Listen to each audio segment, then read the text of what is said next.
साथियों नमस्कार। मैं विनय कुमार मिश्रा आप सबके बीच में हाजिर हूँ कुछ अहम मुद्दों पे बात करने के लिए। वो मुद्दे क्या हैं? जिस तरीके से हमारे देश में अपराधियों को छोड़ा जा रहा है, कुछ महीने पहले इंस्पेक्टर सुबोध के हत्यारों को छोड़ा गया, फिर उनका कुछ राष्ट्रवादी नेताओं तथाकथित राष्ट्रवादी नेताओं द्वारा फूलमाला पहना करके स्वागत किया गया।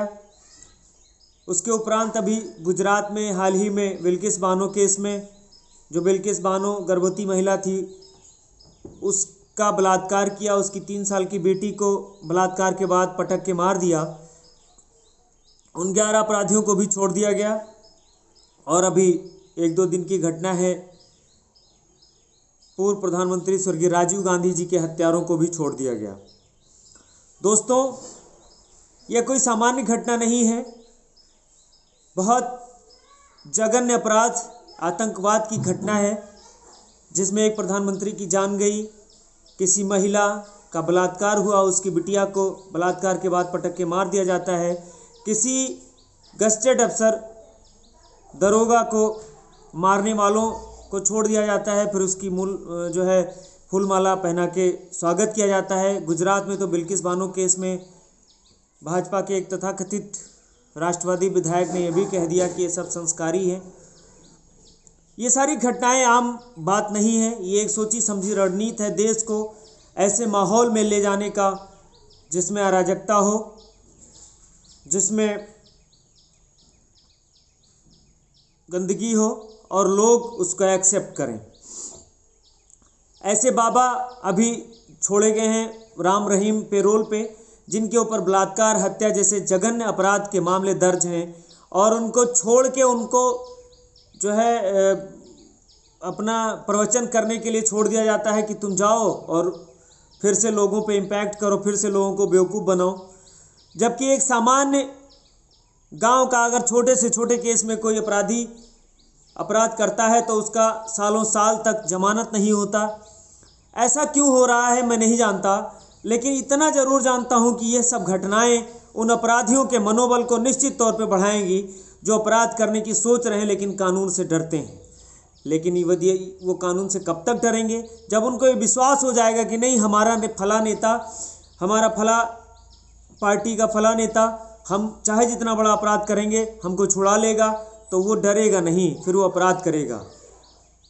इस पे हमको, आपको, सबको देखना होगा, जागना होगा कि हमारा देश जा कहाँ रहा है। हमारे देश के लोगों की मानसिकता कैसे डाइवर्ट की जा रही है, धर्म के नाम पे, मजहब के नाम पे, जाति के नाम पे।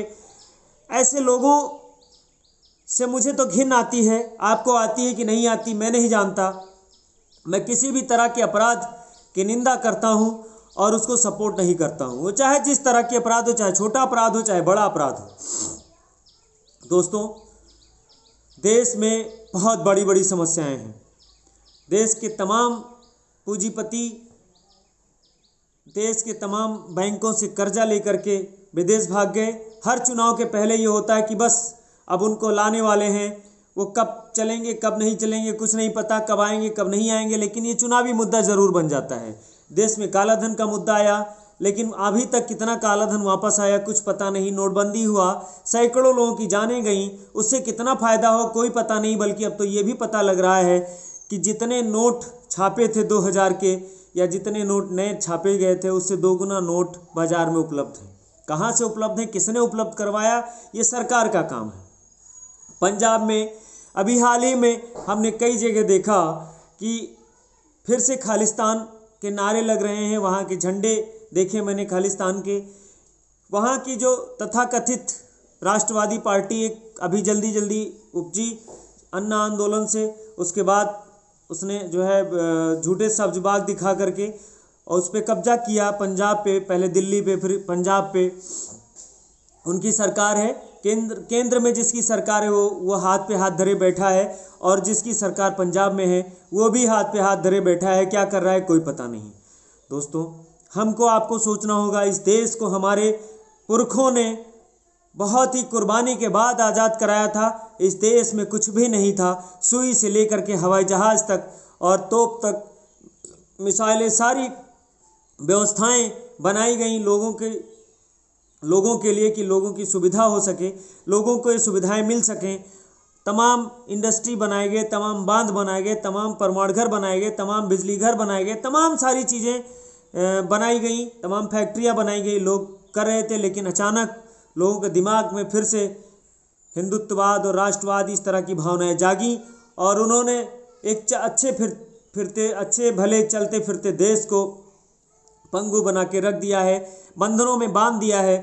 आप सबको सोचना होगा, आपको जागना होगा, आपको बताना होगा।